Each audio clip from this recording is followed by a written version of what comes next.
Hörmətli və əziz yeni çağırışlar.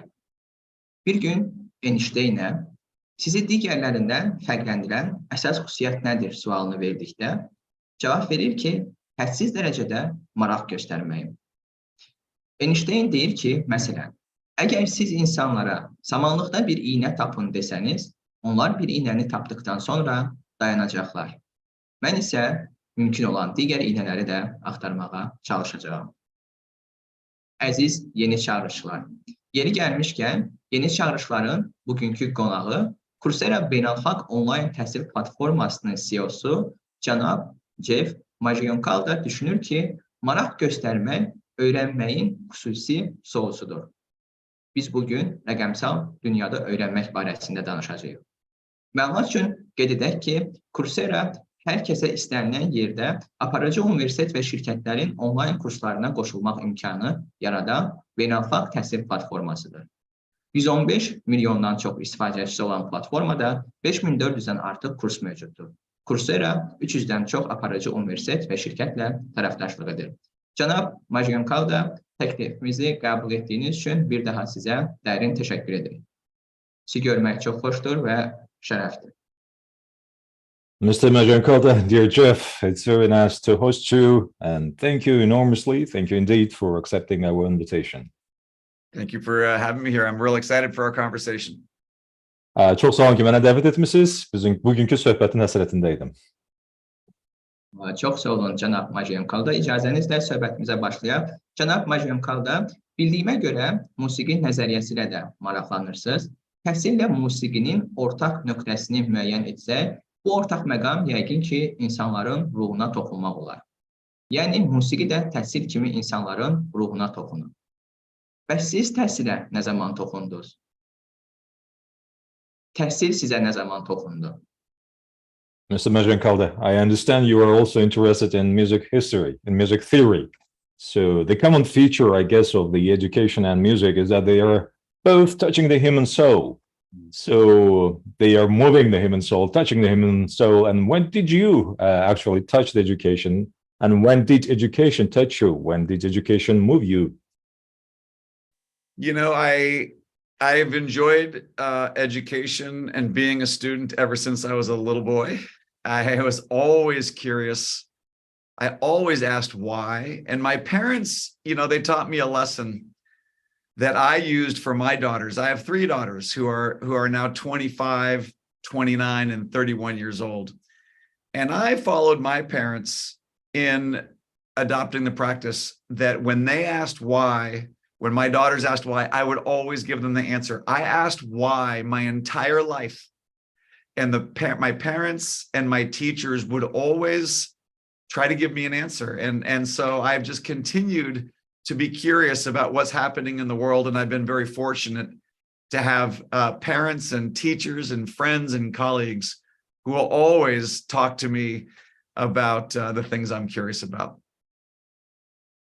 Cəfər bəy, bilirsinizmi, mən hələ uşaq ikən, balaca oğlan uşağı idim, o zaman xatırlayıram ki, hər şeyə maraq göstərirdim. Yaman maraqcanlı idim, hər şey mənim üçün çox maraqlı idi və eyni şəkildə də öz övladlarım, mənim 3 qız övladım var, müvafiq olaraq 25, 29 və 31 yaşında və mən onları da eyni şəkildə tərbiyə vermişəm, eyni şəkildə böyütmüşəm. Bu mənim üçün bir yaxşı ibrət olmuşdu, valideynlərindən qəbul etdiyim bir irs olmuşdu. Həmişə soruşurdum və soruşmağa davam edirəm, nə üçün sualını. Və qız övladlarım da elədir, onlar da nə üçün sualını verirlər. Həmişə, yəni həyatım boyunca xatırladığım qədərilə, şuurlu həyatım boyunca istər valideynlərim, istər müəllimlərim, istər dostlarım olsun, həmişə ətrafımda baş verənlər, hadisələr, yəni dünyada baş verənlər, hər şeyi maraq edirdim.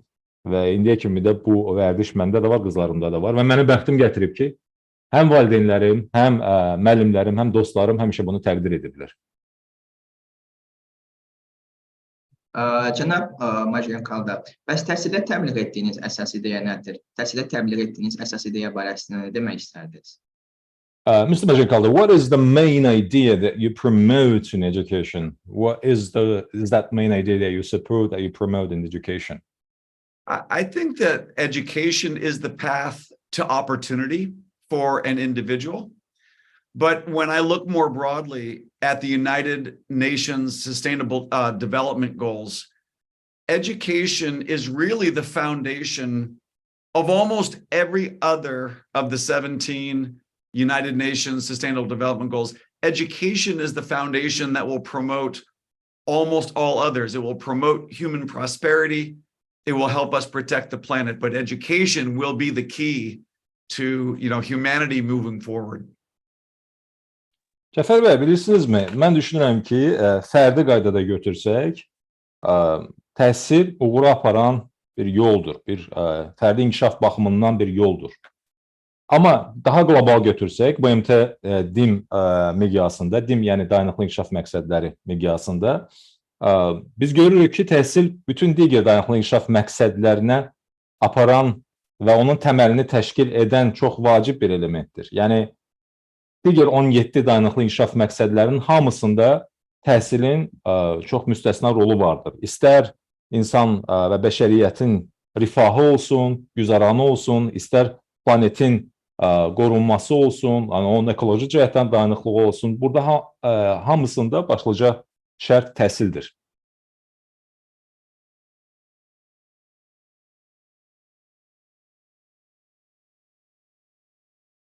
Bəs siz öz fəaliyyətinizlə təhsildə nəyi təbliğ etməyə çalışırsınız?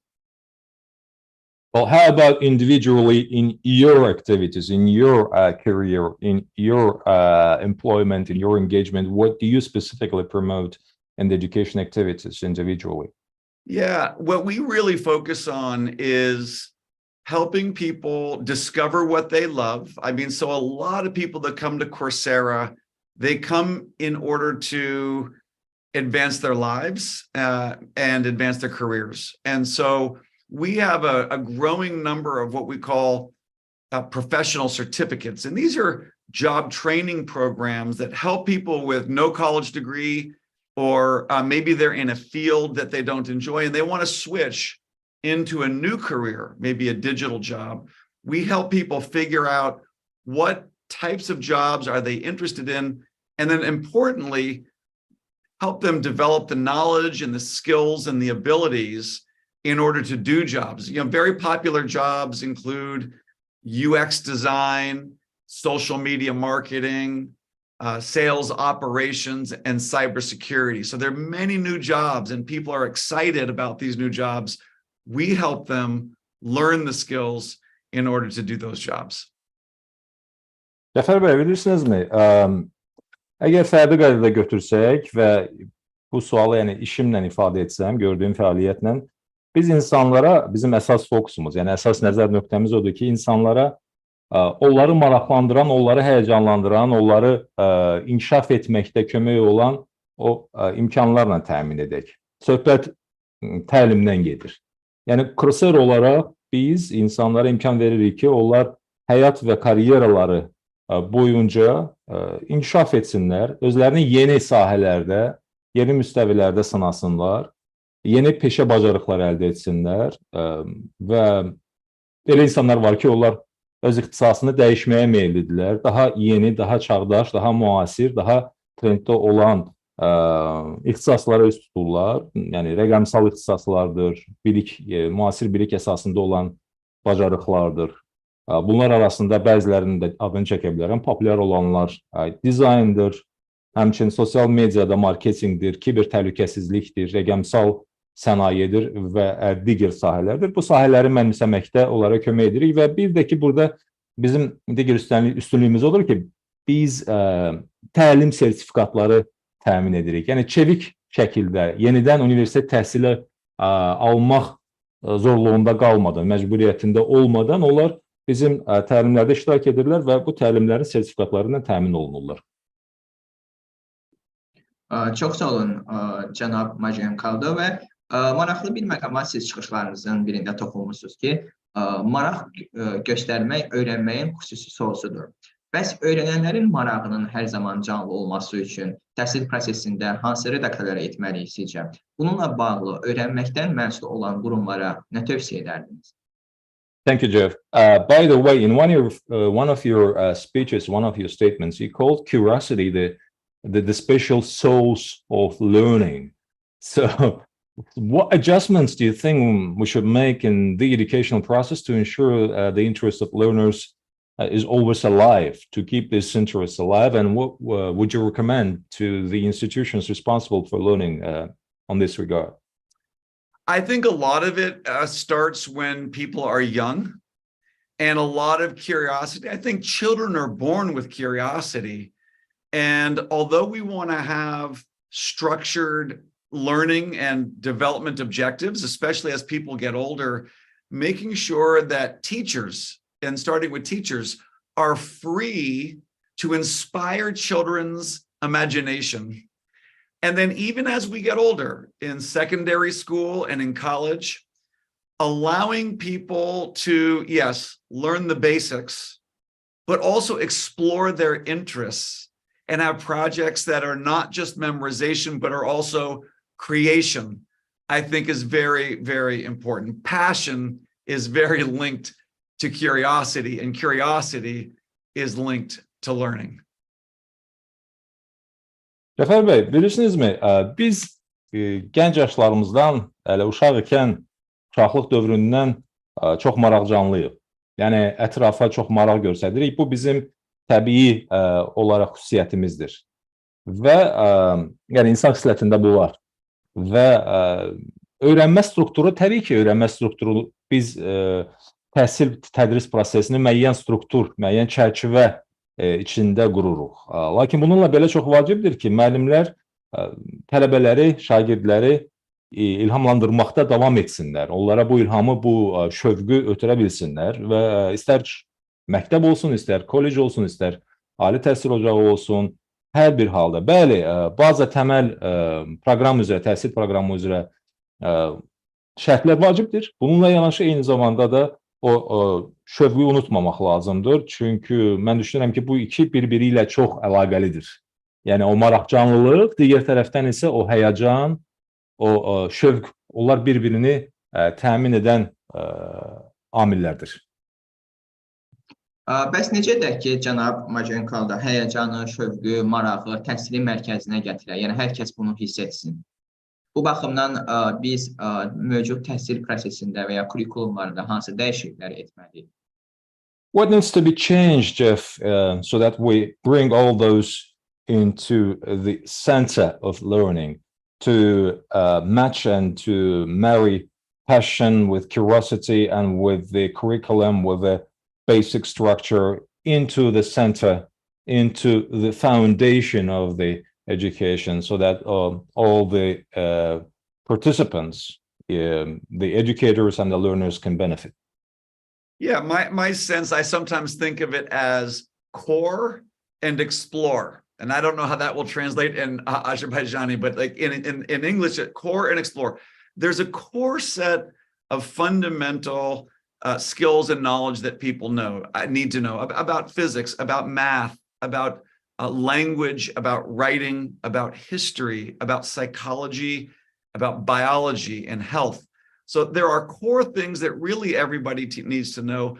But beyond those core things, the idea that educational systems, of course, bringing in inspirational teachers, that's very valuable, but also bringing in a wide range of different things that people can learn. It's one of the things that we love about Coursera is there are thousands of courses from the best professors and industry experts in the world that probably meet the interests of almost everyone out there. And I think schools, rather than only teaching the subjects that are available on the campus, they can bring in, for instance, what we call career electives, where other instructors via online platforms like Coursera can be available to help students explore topics and explore careers that maybe wouldn't have been available to them only using the curriculum that's available today. Cəfər bəy, indi bilmirəm bu Azərbaycanca necə rahat tərcümə oluna bilər. Bizdə əsas iki prinsip var, core və explore.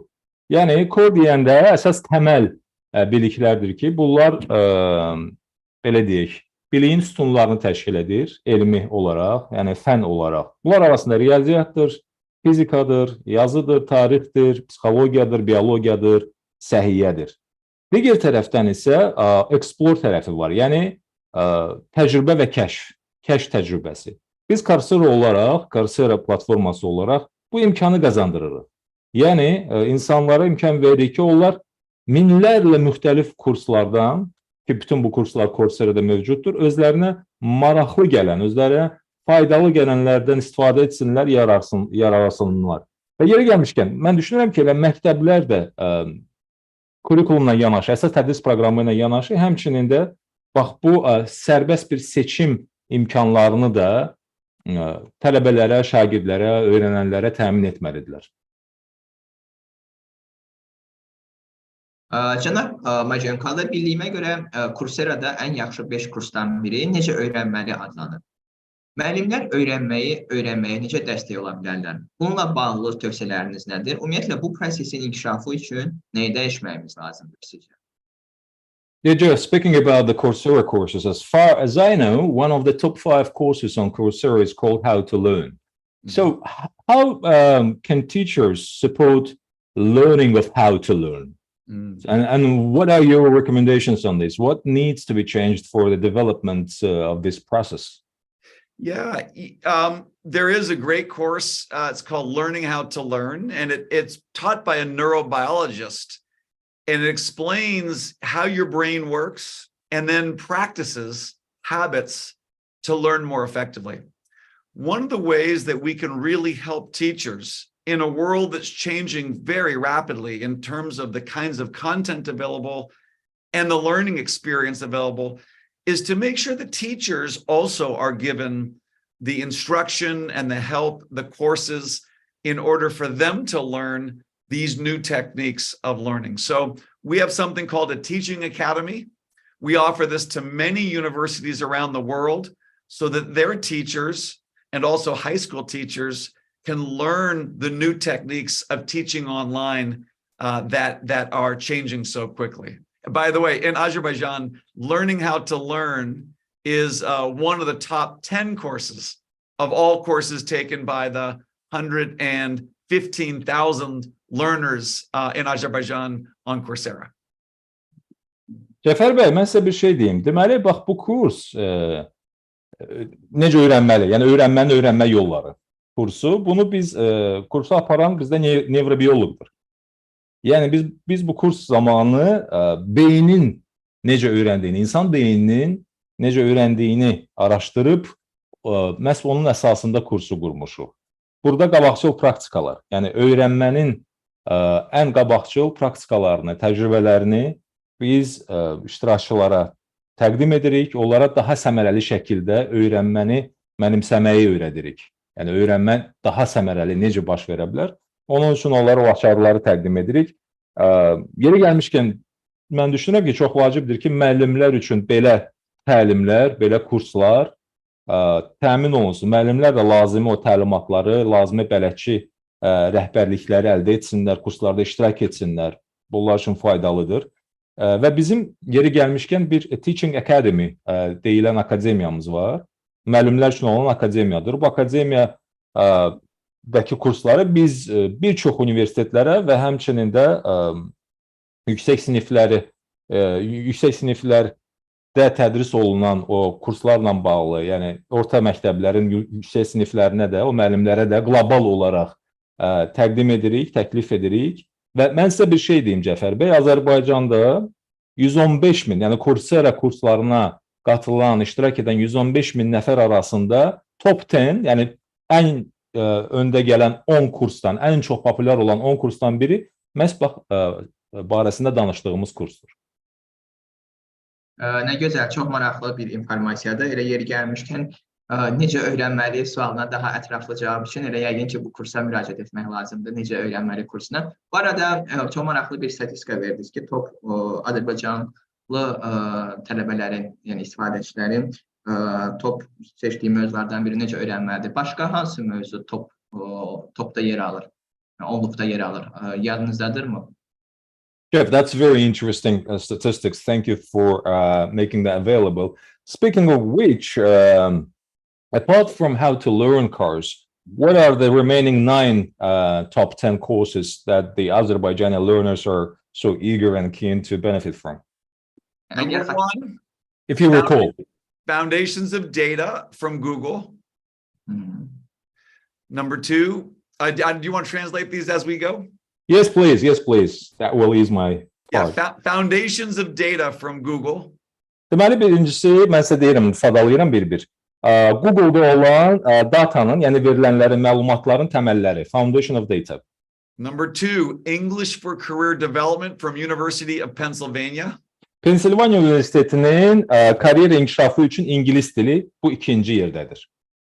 3, Foundations of Project Management from Google.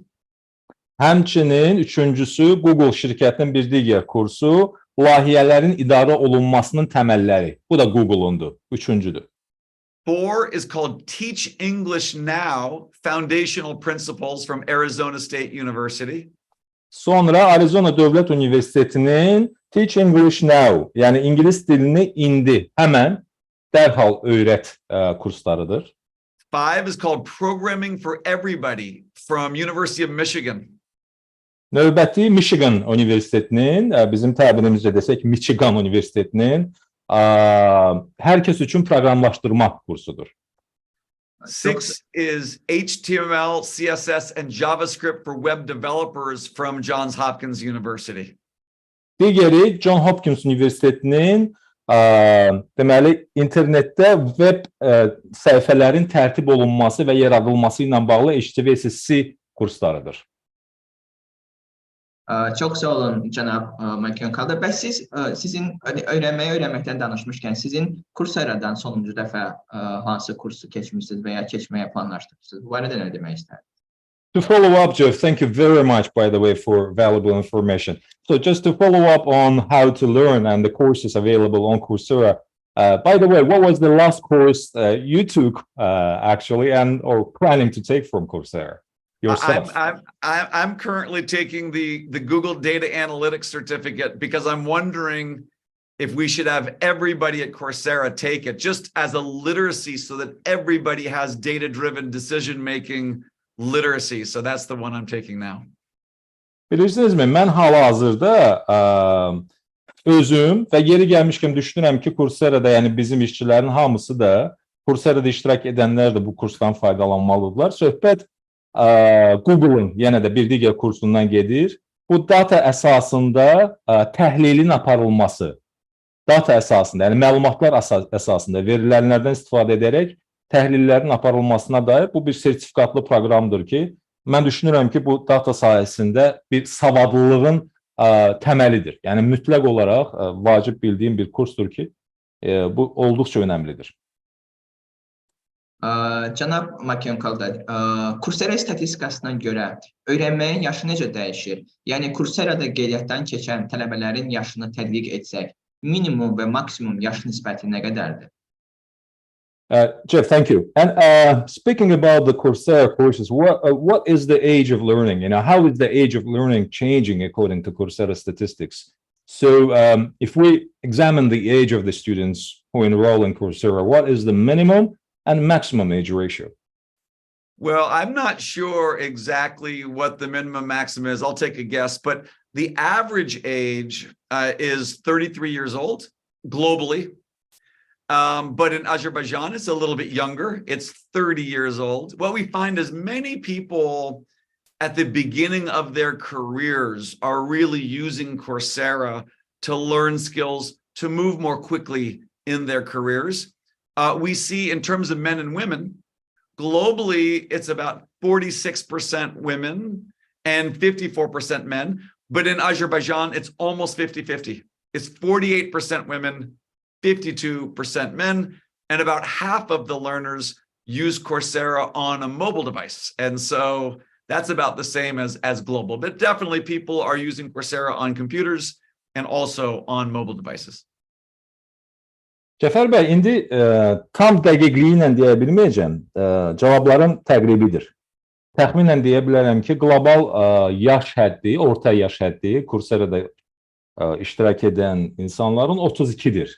Amma Azərbaycan vətəndaşlarının, Coursera'da iştirak edən vətəndaşların orta yaş həddi qlobaldan biraz daha cavandır, 30-dur. Sonra digər bir məlumatla nəzərinizə çatdırım ki, əsasən Coursera'dan karyerasının inkişafının əvvəlində, yəni bu yolun əvvəlində olanlar istifadə edirlər. Karyerasını inkişaf etdirmək üçün daha çox başlanğıcda bizim kurslardan istifadə edirlər. Sonra kişilər və qadınlar istəyirsiniz, bu məlumatı da çatdırım. Qlobal rəqəmlər odur ki, 54% istifadəçilərin 54% kişidir, 46% qadındır. Azərbaycanda isə bu rəqəm demək olar ki, tən yarıdır. Təqribən 52% kişidir, 48% isə qadındır. Və istifadəçilərin yarısı mobil cihazlar vasitəsilə bizə qoşulurlar. Digərləri həmçinin də kompüter və planşetlər vasitəsilə də istifadə edirlər. Çox maraqlı statistikadır. Əslində həm də bu maraqlıdır ki, görəsən 10 yaşında və yaxud 11-12 yaşındakı öyrənənlər də bu kurslara maraq göstərirmi, yoxsa belə bir statistika mövcud deyil? Əgər mövcuddursa, paylaşmanızı xahiş edəcəm. That's very interesting statistics. That's very interesting trivia. Jeff, by the way, I'm keen to know whether the young learners, to what extent they are eager to participate and benefit from Coursera. I'm talking about like 10, 11, 12 years old learners. Do you have that statistics available? I don't have the youngest, but what we typically do is we typically serve adults. We definitely help teachers learn in order to teach younger learners, but for the most part, the courses on Coursera are for adults. They are created by universities and industry. They're mostly for careers and jobs, mostly fairly advanced topics. We see some students who are 17 or 18 years old who are still in high school, the secondary school, and they're not always sure if they want to go to college or they want to get a job. And so there's a way for them to explore different paths, even whether before they go to college or join the workforce. And so that's what I would say is the youngest learners are typically 17 or 18 years old. Cəfər bəy, bir qayda olaraq ən gənc öyrənənlər bizim platformada 17-18 yaşdadılar. Çünki bilirsinizmi, təyinatı etibarıyla bizim platformamız daha çox sənaye, daha çox məşğulluq sahəsinə yönəmlidir, daha çox şirkətlərə yönəmlidir, iş bazarına, məşğulluğa daha çox yönəmlidir və universitetlərdir, orta, yuxarı siniflərdir, kolleclərdir. Yəni bizim auditoriyamız əsasən bunlardır. Yəni yetkin insanlar, axıl insanlar, şirkətdə çalışanlar, ali təhsil ocaqları, yuxarı siniflər. O ki qaldı dediyiniz suala, yəni burada daha çox 17-18 yaşında olan şagirdlər və tələbələr. O şagird və tələbələr ki, hələ ki qərar verməyiblər, hansı yolu seçəcəklər? Yəni universitetə mi sənəd verəcəklər, yoxsa çalışmağa mı üstünlük verəcəklər, işləməyə mi üstünlük verəcəklər? Bu seçimi edərkən Coursera onlara bu kursları təmin edir. Yəni kurslarda iştirak edərək onlar daha qətiyyətli şəkildə öz qərarlarını verə bilirlər. Cənab Maajioncalda, yer gəlmişkən, hazırda izləyicilərimizdən biri Elm və Təhsil Nazirliyinin şöbə müdürü Səbuhi Rizazadə müəllim də belə bir sual ünvanlayır ki, deməli, Coursera gələcəyin universitetinə çevrilə bilərmi? Və ya sizin belə bir planınız varmı? Jeff, there is a question from the audience, from Mr. Səbuhi Mirzazadeh. He is the chief of the department in the education of Azerbaijan. And the question is, do you think Coursera can become and can be transformed into the future university? What are the chances that the Coursera can become the university of future? I think it's very low. I mean, what we try to do is not only collaborate with universities, but we try to be a platform to help universities collaborate with each other. So what makes me very excited is that when we work with universities in the US or in Peru or in India or in the Philippines or in Azerbaijan or Kazakhstan, we just announced a very large relationship with the government of Kazakhstan. we can bring hundreds of the top universities and industry companies into universities. So rather than Coursera becoming a university, we would rather facilitate universities collaborating with each other, because we really believe that many people are looking for, the top university professors, and we would like to bring that to more universities in the world. Cəfər bəy, mən düşünmürəm. Yəni Sabihi müəllimin sualına cavab olaraq bu ehtimal çox azdır ki, bizim Coursera platformamız gələcəyin universitetinə çevrilsin. Əksinə biz daha çox çalışırıq ki, universitetləri bir-birinə qovuşturaq. Yəni onlar kollaborasiya etsinlər, əməkdaşlıq etsinlər, tərəfdaşlıq etsinlər və insanlar da bundan faydalansınlar. Və tək universitetləri deyil, həmçinin də şirkətləri. Yəni istər ABŞ olsun, istər Peru, istər Hindistan, istər Filipin, istər Azərbaycan, istər Qazaxıstan olsun. Yeri gəlmişkən Qazaxıstanla biz bu yaxınlarda geniş sahədə əməkdaşlıq etməyə başlamışıq. Yəni biz yüzlərlə universitetləri və şirkətləri bir araya getiririk ki, insanlar öndə gələn çox təcrübəli və bilikli professorların o biliyindən faydalana bilsinlər. Yəni biz onları daha çox qovuşdururuq. Bu yolda bir körpü rol oynayırıq, nəinki özümüz universitetə çevrilirik. Cənab Maajioncalda, ötən günlərdə belə bir araşdırma oxumuşdum ki, həmin araşdırmanın nəticəsində qeyd olunur ki, yeni nəsil musiqiyə sürətləndirilmiş formatda qulaq asır. Belə olan halda mövcud dərs formasında nəyi dəyişdirməli, hansı yeni yanaşmalara ehtiyac var? By the way, Jeff, I read a study the other day, and according to the research, the new generation listens to music in an accelerated format, kind of the fast-track music. So having that in mind, having that said, in that case, what should we change in the current form of teaching? What new approaches are needed, having in mind that the people, and particularly the young generation, are so keen to use everything fastly? Yeah, I think speed is one thing we'll talk about in a second, but it's hard to learn fast. It's sometimes many concepts, they just take a long time to learn, and we might want to speed right through them, but advanced concepts are sometimes difficult to learn. They take practice. They take thoughtful reflection. Sometimes you have to talk about a concept many times before it really makes sense in your mind.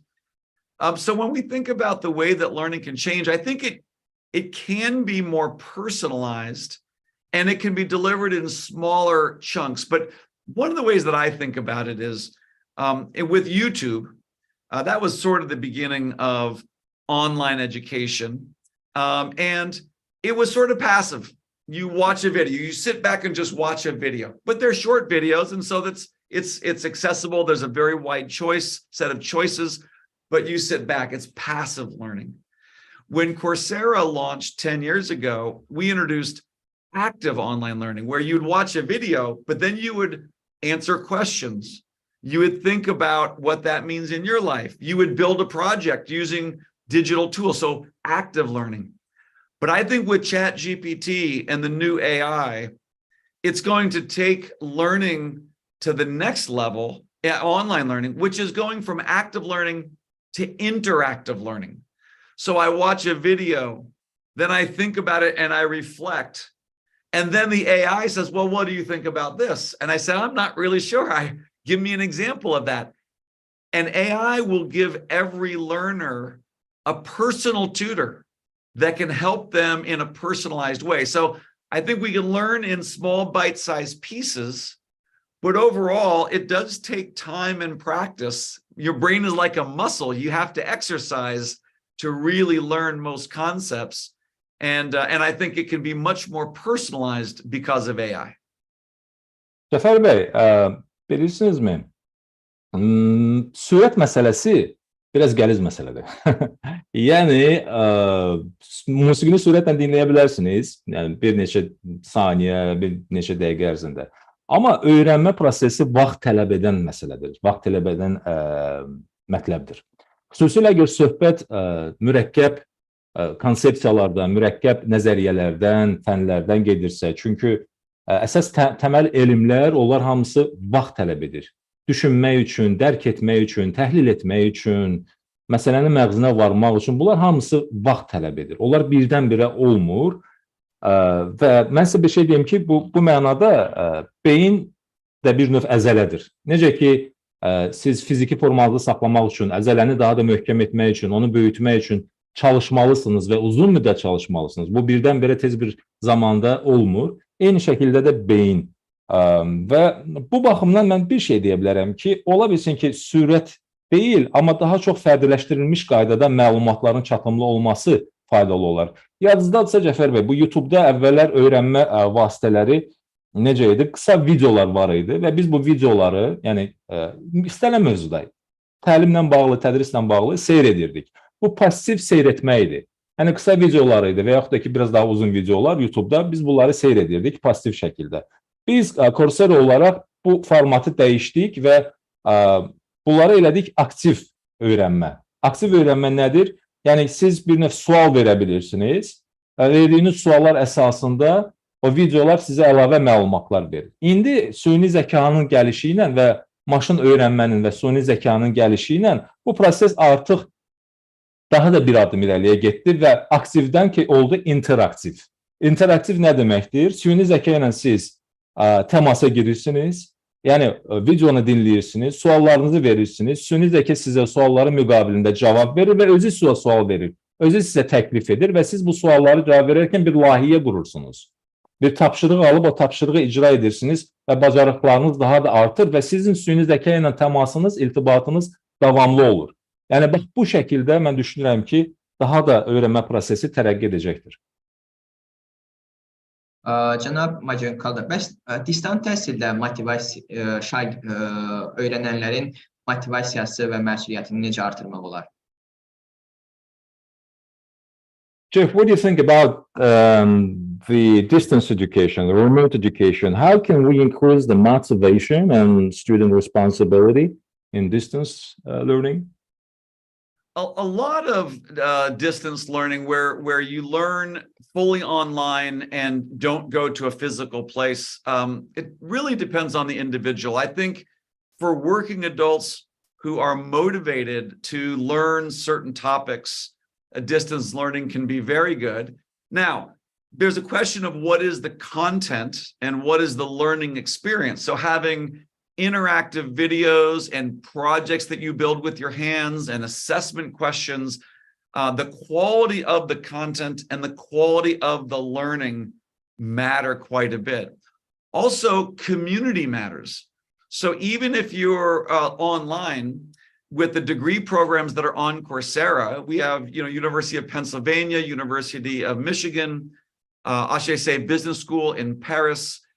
Those students, when they're learning online, they're still learning in a group. And having learning communities is another part, an important part of having an effective distance learning program. Cəfər bəy, bilirsinizmi, burada fərdi amil çox güclüdür. Çox şey fərdi amildən asılıdır, yəni öyrənənin özündən də asılıdır. Digər tərəfdən vacib bir məsələ kontentdir, yəni məzmundur. Və əgər söhbət distant öyrənmədən gedirsə, distant öyrənmədə təhsilin məzmunu necədir və öyrənmə təcrübəsi necə baş verir?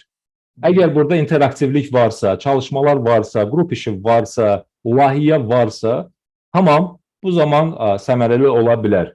Hətta mən sizə bir şey deyim, istər Pensilvaniya, istər Michigan Universiteti olsun, istər Parisdəki biznes məktəbimiz olsun, hamısında bizdə qrup öyrənməsi var. Yəni biz buna deyirik icma şəklində öyrənmə, qrup şəklində öyrənmə. Yəni tələbələr hardan qoşulduğuna və hansı universitetin kursundan faydalandığına baxmayaraq, orada qrup şəklində öyrənirlər. Yəni bax bu qrup işi, birlikdə iş və interaktiv öyrənmə elementi olmalıdır. İstər əyani təhsil olsun, istər qiyabi, istər məsafədə. Cənab Maajioncalda, elə bu yerdə onlayn təhsildə keyfiyyəti necə artıra bilərik? Bu barədə məsləhətləriniz nədir? Əslində siz bir neçə məqamı qeyd etdiniz, qrup işi və deməli qarşılıqlı öyrənmə, yəni interaktiv tapşırıqlar. Bura başqa nə əlavə edərdiniz? In terms of the raising the quality, Jeff, what do you think we could add to the list that you already mentioned to raise the quality of education, along with interactive education, the community learning, And along with the engagement and individual approach, what else would you add to this ingredient list? Well, I would say a few things. One is hands-on learning or applied learning. So it's very important, and many universities do a very good job teaching underlying knowledge and concepts. Deeper concepts are often more durable. They can be applied to many different situations. So the concepts are very important. But the application of those concepts is also important. It's theory and practice. It's concept and project. And so I think we need to mix the underlying concept with the ability to build hands-on projects using tools so that we're applying those concepts as we learn. So I think hands-on learning is a big one. And then there's another one that I'll mention, which I call soft skills practice. When we're learning about concepts in terms of how we work with other people, practicing that is very important, whether that's public speaking, or whether that's negotiating, or whether that's project planning, or dealing with a conflict between two people. Practicing interpersonal dynamics and soft skills is another important piece of having a well-rounded learning experience. Öyrənmə təcrübəsinin daha ətraflı olması üçün Cəfər bəy, yuxarıda sadaladıqlarına yanaşı, həmçinin də mən əlavə edərdim, əldə olunmuş biliyin və xüsusilə nəzəriyyənin tətbiqi, bu olduqca önəmlidir, təcrübə. Təbii ki, konsepsiyanı, nəzəriyyəni mənimsəmək, öyrənmək lazımdır. Bəzi konsepsiyalar daha dərindir və bir çox fənləri özündə ihtiva edir. Bir o qədər də onların təcrübədə sınanması, tətbiq olunması, yəni bu praktiki imkanın olması olduqca önəmlidir. İkinci mənim əlavə edəcəyim məqam bu yumşaq bacarıqlar dediyimiz ünsiyyət bacarığıdır. Yəni insanlar arasında, şəxslər arasında irtibat və ünsiyyət bacarığıdır. Hələ söhbət əgər interaktiv təhsildən gedirsə, yəni qrup şəklində təhsildən gedirsə, burada həmin o kommunikativ bacarıqların olması önəmlidir. Və bu siyahıya, yəni o dediyim o yumşaq bacarıqlar, kommunikasiya bacarıqları arasında ictimai çıxışlardır, yəni o nitq qabiliyyətidir, həmçinin müzakirə aparmaq qabiliyyətidir, danışıq aparmaq qabiliyyətidir, insanlar arasında münaqişələrin nizamlanması kimi bacarıqlar da bura daxildir. Bəs hibrid təhsilin inkişafı üçün nələr tövsiyə edərdiniz? Jeff, what would you recommend for the hybrid education? Yeah, I think that it's very important to have hybrid education. Working adults, almost more than any other group, need to have access to lifelong learning. But working adults often have families, and they obviously have jobs.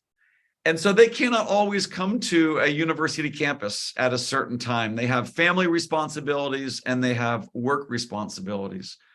So online learning is a very important part of the future of all educational systems. That could be universities, it could be colleges, it could be vocational schools or government-related training programs.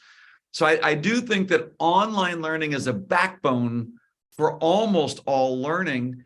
And then also for those students who are on campus and are in classrooms, the ability to bring in content that's online to enhance the selection and the quality of courses that are available, I think is also very important. So some people call it high flex, hybrid and flexible, which is, are you in person, are you online? Is it real time or is it asynchronous? And I think different modes will be different for different learners, but it is very important to be able to have some live interaction and also some time where you learn at your own pace.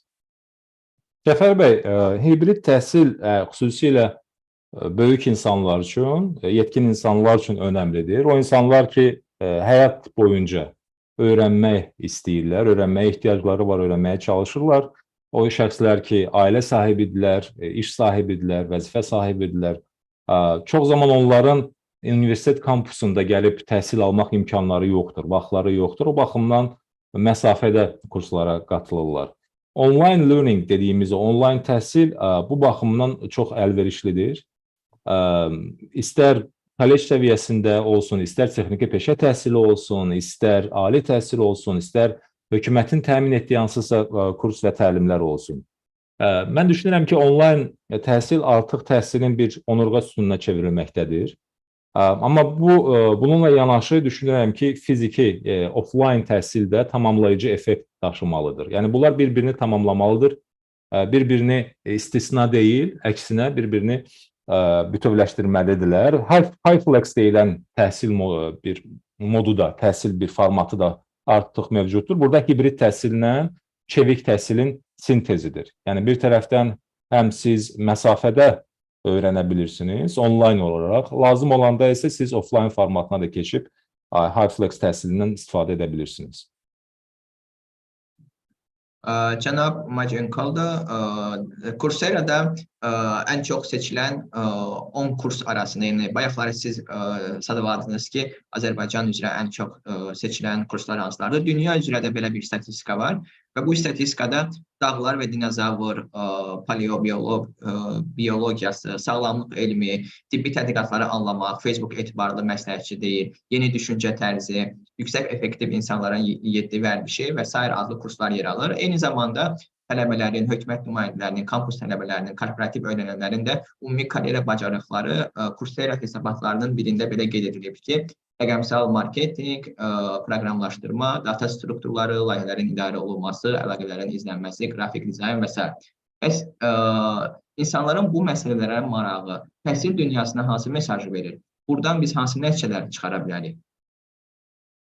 Thank you, Jeff. By the way, the top 10 courses, previously we spoke about the top 10 courses of Coursera in Azerbaijan, but globally speaking, these include, but not limited to, mountains and dinosaurs, paleobiology, health science, understanding medical research, a new way of thinking, mind shift, apprentice, and 7 habits of highly effective people, and so on and so forth. Very valuable courses. At the same time, the common career skills of students, government representatives, campus students, corporate learners were mentioned in one of the Coursera reports: digital marketing, programming, and data structures, project management, communication, and tracking, graphic design. So what is this message based on people's interests to these topics, to these issues? What is that message for the world of education based on these conclusions? What we can derive and what conclusions can we draw? I think 2 things. When we did a survey recently, we surveyed 3,000 different students around the world, and we surveyed 1,500 employers around the world. And we asked them, the students, we said, what do you think of industry micro-credentials being part of your university program? We call these sometimes career electives. So not only electives that are traditionally taught on campus, but career electives taught by industry practitioners. And what we heard globally is that 89% of students said, I want to take these career electives because they'll help me get a job when I graduate. And when we talk to employers, 92% of employers said that a student who graduates with a degree and also one of these professional certificates would stand out and would probably be more qualified for the job. So many people think, oh, is the college degree going to be replaced by online courses? And my answer is no. There's now more choices, and more students are interested in expanding their options to have both a university degree and professional certificates from industry.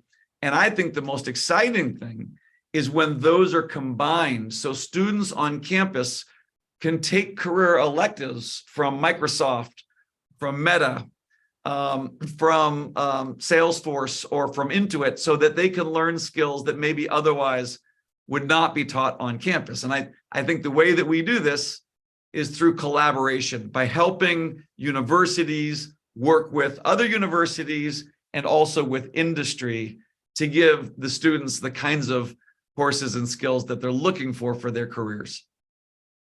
Cəfər bəy, deməli sualla bağlı mən sizə bir şey deyim. Bu yaxınlarda biz 3000 tələbə və 1500 işə götürən arasında, 1500 şirkət arasında belə bir tədqiqat həyata keçirdik qlobal olaraq, beynəlxalq səviyyədə. Sual o idi ki, ünvanladığımız sual həm tələbələrə, həm işə götürənlərə sizin fikrinizcə hansı fakultativlər önəmlidir və ümumiyyətlə fakultativlər önəmlidirmi? Fakultativ kurslar. Yəni biri var icbari, tədris proqramında yer alan kurslar və fənlər və bir də var fakultativ. Deməli, bilirsiniz cavab necə oldu? Tələbələrin 89%-i qeyd etdilər ki, respondent tələbələrin, onlar fakultativlərə çox böyük önəm verirlər. Düşünürlər ki, proqramda qeyd olunan icbari fənlərlə yanaşı fakultativ kurslarda önəmlidir. İşə götürənlərin 92%-i isə onlar qeyd etdilər ki, universitetlərdə tədris olunan əsas kurslarla yanaşı, yəni əsas diplomla yanaşı əlavə olaraq da təlim sertifikatları onlar üçün daha önəmlidir və belə tələbələrə daha çox üstünlük verirlər. 92% işə götürənlər. Yəni, demək istəyirəm ki, bizim təklif etdiyimiz və təqdim etdiyimiz kurslar heç də universitet və kolleclərdə ki, o təhsili əvəzləmir, onları istisna etmir, daha çox onları tamamlayır, onlara əlavə dəyər qatır. Yəni, və dəxli yoxdur, istər Microsoft olsun, istər Salesforce olsun, istər Med olsun, istər digər şirkətlər olsun. Biz onlarla, universitetlərlə məhz buna görə əməkdaşlıq edirik ki, hər ikisi, hətta hər üçü fayda görsün. Həm tələbələr ilk növbədə, həm öyrənənlər, digər tərəfdən həm şirkətlər, həmçinin də universitetlər. Cənab Maajioncalda, çox sağ olun. Bir daha təşəkkür edirik dəyərli vaxtınızı ayırdığınız üçün. Və növbəti sual olaraq bunu ünvanlamaq istəyirik ki, müvafiq bacarıqlarla istedadı iş imkanlarına uyğunlaşdırmaq üçün ortaya çıxan yeni və innovativ həllər hansılardır və biz bu cür yanaşmaları necə genişləndirə bilərik? Thank you for very descriptive, very informative response. What do you think, Jeff, in terms of all those available cutting-edge technologies and all these enriched interactive applications, simulations, what means can those who cannot access these experiences replace this experience? I mean, in other words, what we can do, what are those tools that we can make available for the benefit of the learners? Yeah, it's really important for governments to make broadband connectivity available as broadly as possible. I think part of it is access to learning, where now there's a growing number of courses and credentials, industry micro-credentials and college degrees that can be learned online. So access to learning requires broadband connectivity. But another thing that we saw during the pandemic and after is that access to connectivity does not only give you access to learning, it now is giving people access to job opportunities. Because many international companies, including Coursera, are hiring people in countries all around the world, even though we don't have offices there, because so many of these digital jobs can be done remotely. So I like to say that every government should be thinking about at least two things when it comes to education. Number one, really good primary schools so that students learn the fundamental arithmetic, mathematics, language skills, writing skills, and get inspired by the teachers. That's the foundation of any good adult learning, is good childhood learning. So that would be number one, is good primary schools. Number two, I would say, is connectivity. Because if you think about not just information and courses available on Coursera, but with ChatGPT and generative AI, if you don't have access to the internet, you're going to lose access to personalized tutors who can help you learn. It's not just the content. The technology is now turning into personalized learning assistants. And so it's really important that people get connected in learning. So those would be the two things: good childhood education and good connectivity. Cəfər bəy, burada mən düşünürəm ki, hökumətin başlıca olaraq görə biləcəyi iş, vacib olan məsələ geniş zolaqlı internet qoşulma imkanlarının olmasıdır və bunların çatımlılığıdır. Biz Coursera olaraq biz bunu gördük, bilirik və düşünürük ki, bəs bax bu onlayn imkanın olması, yəni bütün bizim kurslar hamısı onlayn vasitəsilə baş verir. İndi getdikcə təhsildə, təhsil sistemində də onlayn formatında artıq tədrisdir, təhsildir, öyrənmədir, onlayna köçür. Pandemiya zamanı və pandemiyadan sonra da biz bunu bir daha gördük ki, tək təhsil və tədris deyil, həmçinin də işə qəbul və məşğulluq da artıq birbaşa olaraq internetə qoşulma ilə şərtlənir. Baxın, yəni biz daxil, yəni biz Coursera daxil olmaqla bir çox şirkətlər artıq məsafədə insanları işə götürürlər, işə qəbul edirlər, məsafədə xidmətlər göstərirlər. Yəni işə götürənlə əməkdaş arasında, işçi arasında əməkdaşlıq da məsafədə baş verir. Ona görə mən iki şey qeyd edəcəm. Hökumətin görə biləcəyi birinci odur ki, ibtidai təhsili çox yaxşı qurmaq. Yəni təməldən uşaqlar oxudur, yazıdır, riyaziyyatdır, dildir, xarici dillərdir. Bunları yaxşı öyrənsinlər, yaxşı mənimsəsinlər və yeri gəlmişkən məhz bu mərhələdə müəllimlər uşaqlarda öyrənməyə həvəsi formalaşdırırlar. Bu olduqca önəmlidir. İkinci isə dediyim o rabitə məsələsidir. İnternet rabitəsinin çatımlığı və onun yüksək keyfiyyətli olması. Ona görə mən qeyd etdim ki, geniş zolaqlı internet. Onun sürətli, keyfiyyətli olması vacibdir. Çünki söhbət artıq fərdi repetitorlardan gedir. Yəni onlayn formatda biz bir növ həmin o fərdi repetitorları bütün qlobal səviyyədə çatımlı edirik. Yəni siz süni zəkadan, maşın öyrənmədən faydalana bilirsiniz. Təbii ki, bir şərtlə ki, bu internet rabitə, internet sürət normal olsun. Ona görə bu iki başlıca şərti qeyd edərdim. Bəs cənab Maajioncalda, milyonlarla insanın sabahın yüksək maaşlı, yüksək artımlı işlərə keçməsini dəstəkləmək üçün hansı strategiyalara və vasitələrə ehtiyacımız var? Bu işlər üçün ədalətli, müxtəlif əhatəli istedad xəttini necə təmin edə bilərik?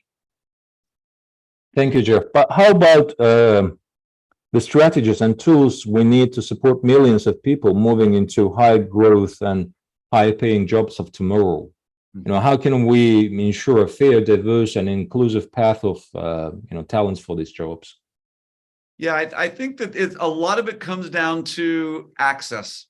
So how can we make the most important content accessible to people? Clearly, online is very accessible. It's low cost. It can be done any place. It can be done any time. And we can bring thousands of courses from all over the world to learners all over the world. So I do believe that online as a core capability is important. But I've talked about collaboration, which is another really important piece of this, which is the ability for not just individuals directly, but for institutions to bring online learning into their institutions so that, for instance, a university could, well, I'll even go a step back. A government could deliver workforce training programs directly to citizens, even if they're not in university, to help with job training. And training to do jobs that are in high demand, digital jobs that can be done remotely, I think is a really important part. But in addition to helping citizens, these online courses can also be put into universities and vocational schools and other institutions so that individuals can learn through a workforce development program and have that count towards a college degree. So this is part of lifelong learning, is access to quality content that can help people not only get a pathway to a job, but also a pathway to a college degree. Cəfər bəy, burada çatımlılıq olduqca önəmlidir. Yəni, əlçatanlıq olduqca önəmli bir məsələdir. Əgər biz internetin əlçatanlığı haqqında danışırıqsa, bu hamı üçün çatımlı olmalıdır və bilirsinizmi, onlaynın bir çox üstünlükləri var. Həm aşağı xərclidir, yəni onlayn formatda təhsil aşağı xərclidir. Həm istənilən yerdə, istənilən zaman ondan faydalana bilirsiniz, qlobal olaraq, istənilən ölkədə. Digər tərəfdən, söhbət minlərlə kurslardan gedir ki, bu kurslardan, yəni seçim olaraq da kurslar fərqlidir. İkinci məsələ, olduqca önəmli məsələ kollaborasiyadır, yəni əməkdaşlıqdır. Əməkdaşlıq deyəndə mən burada daha çox dövlət və təhsil ocaqları və biznes arasında əməkdaşlığı deyirəm. Yəni, universitet səviyyəsində bu onlayn kursları çatımlı etmək olar və hökumət səviyyəsində də müəyyən təlim kursları, peşə təlim kurslarını keçirmək olar. Bunları həm onlayn formatda eləmək olar və xüsusilə rəqəmsal bacarıqlardan söhbət gedirsə, bunları onlayn formata çevirmək mümkündür. Və bayaq da qeyd etdiyiniz məsələ, yəni məsafədə öyrənməni də bura əlavə etmək olar. Cənab Maajioncalda çox sağ olun. Bəs insanların bacarıqlarını və ömür boyu öyrənmələrini daha yaxşı tanımaq üçün işə götürənlər hansı strategiya və siyasətləri inkişaf etdirməlidirlər? Bu cür təcrübələri qlobal miqyasda necə genişləndirə bilərik? Thank you, Jeff. But shifting the focus on employers, what do you think, what strategies and policies should employers develop to better recognize people's skills and lifelong learning? How can we scale up such practices globally?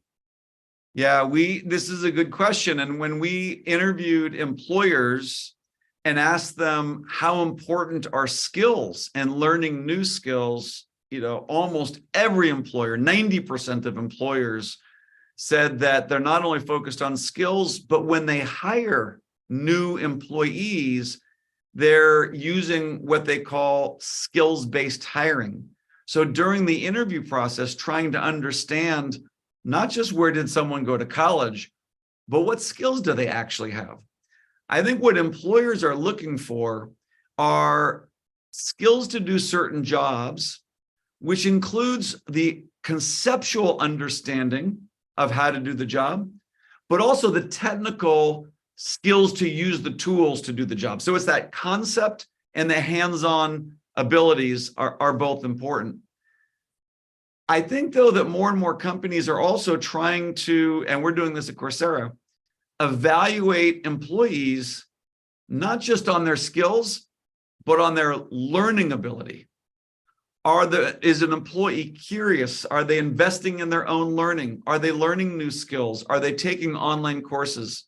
When they think about their careers, are they saying, oh, in order to advance in my career, I'm going to learn these new skills and I'm going to acquire this new knowledge and even get feedback from my peers so I can be a better manager. Learning really is the foundation of lifelong skills. And so employers are looking more and more at how they can provide learning to their employees and also hire employees who are dedicated to learning over their lifetimes. Cəfər bəy, çox yaxşı sualdır. Mən sizə bir şey qeyd edim ki, biz yeri gəlmişkən işə götürənlərlə bağlı belə bir müayinə də keçirdik, belə bir tədqiqat da keçirdik. Onların fikrini öyrəndik bu barədə. Sizin sualda səsləndirdiyiniz o məsələni qaldırdıq. Onların 90% qeyd etdi ki, diplomla yanaşı onların müsahibə zamanı, işə götürdükləri şəxslə müsahibə zamanı fikir verdiyi məsələ məhz həmin şəxsin bacarıqlarıdır. Səriştə və bacarıqlarıdır, əlavə səriştə və bacarıqlarıdır.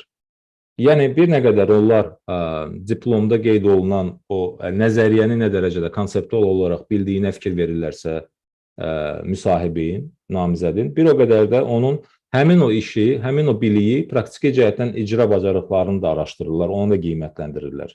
Artıq şirkətlər işə qəbul edəndən sonra da, yəni bütün karyerası boyunca əməkdaşların inkişafına, yəni ömür boyu öyrənmə inkişafına da, bu trayektoriyaya da, bu keçdiyi yola da fikir verirlər. Nə dərəcədə əməkdaş, nə dərəcədə işçi böyümək, təkmilləşmək, inkişaf etmək, ixtisas artırmaq həvəsindədir. Onlayn kurslara qatılırmı? Yeni bilik və yeni səriştələrə yiyələnirmi? Və yeni, yəni yiyələndiyi o bacarıqları öz həmkarları ilə, öz rəhbər işçiləri ilə yoxluyurmu? Yəni praktikada tədbir edirmi? Getdikcə bu məsələlər daha ön plana çıxır. Və bu artıq günümüzün qaçılmaz bir reallığıdır.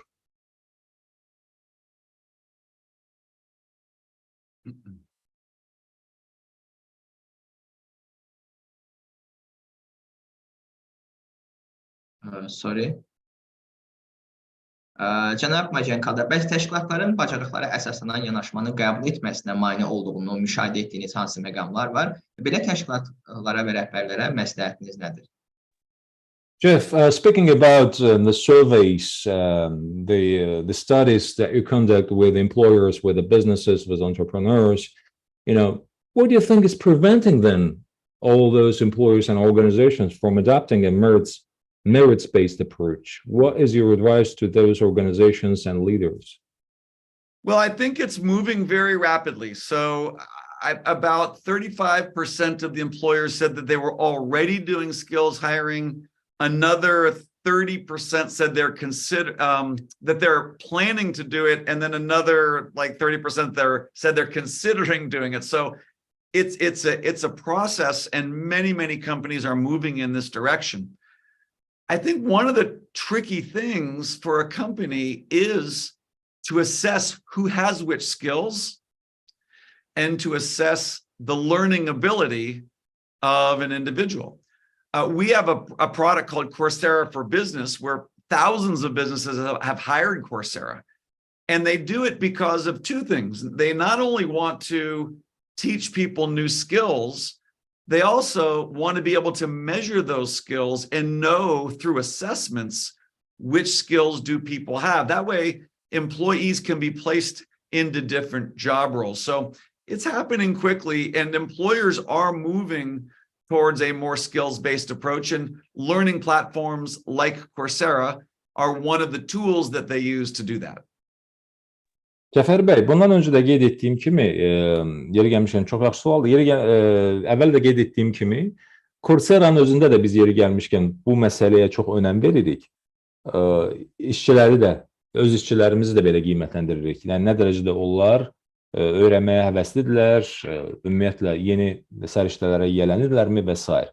Və apardığımız tədqiqatlar onu göstərir ki, şirkətlərin 35% artıq bacarıq əsaslı yanaşmadan istifadə edirlər. 30% qeyd edib ki, bunu planlaşdırırıq. Digər 30% isə bu barədə düşündüklərini ifadə etmişdilər. Odur ki, bu proses çox böyük sürətlə baş verir. Artıq şirkətlər əməkdaşları işə, daha doğrusu namizədləri işə qəbul edərkən və əməkdaşlarını qiymətləndirərkən bacarıqlara, yəni işçilərin bacarıqlarına, səriştələrinə böyük önəm verirlər. Və bu davamlı prosesdir. Yəni işçini qəbul etdi, tamam, razı qaldı, razı oldu. Amma sonra bütün proses boyunca, karyerası boyunca, həmin təşkilatda, şirkətdə çalışdığı müddət boyunca onun bacarıqlarını qiymətləndirməkdə davam edirlər. Və burada iki məsələ, iki məqam olduqca önəmlidir. Hansı bacarıqlara artıq sahibdir və hansı öyrənmə qabiliyyəti var həmin o şəxsin, əməkdaşın. Yəni, nə dərəcədə artıq o universitet məzunu olub işə qəbul olunarkən hansı bacarıqlara sahibdir və hansı öyrənmə qabiliyyəti vardır. Və mən sizə bir şey deyim ki, artıq minlərlə bizim Coursera-nın məzunları, bizim platformadakı olan kursların məzunları işə qəbul olubdur işçilər tərəfindən və bizim Coursera-da olan iştiraki da bir qiymətləndirmənin bir elementi kimi qəbul edirlər şirkətlər. Yəni, baxırlar ki, ərizəçilər, namizədlər bu kurslarda iştirak ediblərmi Coursera-nın platformasında? Cənab Maajioncalda, biraz da ali təhsil müəssisələri barəsində danışaq icazənizlə. Bəs ali təhsil müəssisələri həm tələbələrin, həm də gələcək işə götürənlərin tələblərinə cavab verməsi üçün kurikulun təkmilləşdirilməsi istiqamətində hansı addımlar ata bilərlər? Ümumiyyətlə, təhsil imkanlarına çıxışın genişləndirilməsində sektorlararası əməkdaşlığın əhəmiyyəti haqqında nə demək istərdiniz?